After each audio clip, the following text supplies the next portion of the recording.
Kucing memang menjadi salah satu binatang favorit untuk dipelihara di rumah.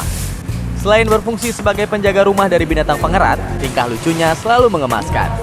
Apalagi jika Anda sudah tergila-gila dengan binatang berbulu cantik ini. Anda pasti akan tergoda untuk mengoleksi berbagai jenis kucing dan merawatnya. Sejak 2 tahun terakhir, hampir 100-an warga Banda Aceh telah mengoleksi berbagai jenis kucing, mulai dari kucing Persia, Pinox, Himalaya, dan kucing jari Ciamis. Salah satunya Nabil, warga Ketapang, Banda Aceh ini. Baru setahun ini, dia mengoleksi sebuah kucing Persia. Agar binatang kesayangannya ini sehat, dia selalu berupaya memberikan makanan yang cukup dan memeriksa kesehatan kucingnya ke dokter hewan. Tiba-tiba nggak mau makan kucingnya, terus tuh karena nggak mau makan, jadi bawa kemari supaya ditangani juga sama dokternya.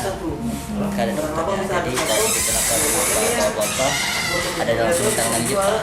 Karena kemarin itu tiba-tiba sakit, terus tuh nggak mau makan, kan takut nanti kenapa telinga kotor. Harga kucing import ini juga lumayan tinggi.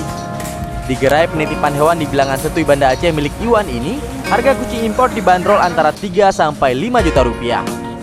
Iwan lah yang awalnya memperkenalkan beragam jenis kucing impor ke warga Banda Aceh. Iwan mengaku saat memulai usahanya 2 tahun lalu, 10 ekor kucing Persia yang didatangkan dari Jakarta habis terjual dalam tempo sebulan. Selain menjual kucing, Iwan juga menerima perawatan kucing dengan membuka praktek dokter hewan di gerainya. Tidak hanya itu, Iwan juga menjual makanan khusus untuk kucing. Pertama kali buka bulan pertama, dari Jakarta banyak kucingnya. Ada 10 ekor, habis tuh. Harganya lumayan, ada yang 3 juta, 2,5 juta. Itu pertama kali. Bulan keduanya lebih mantap lagi. Bulan ketiga sampai 5 bulan yang itu ke depan mantap untuk penjualan.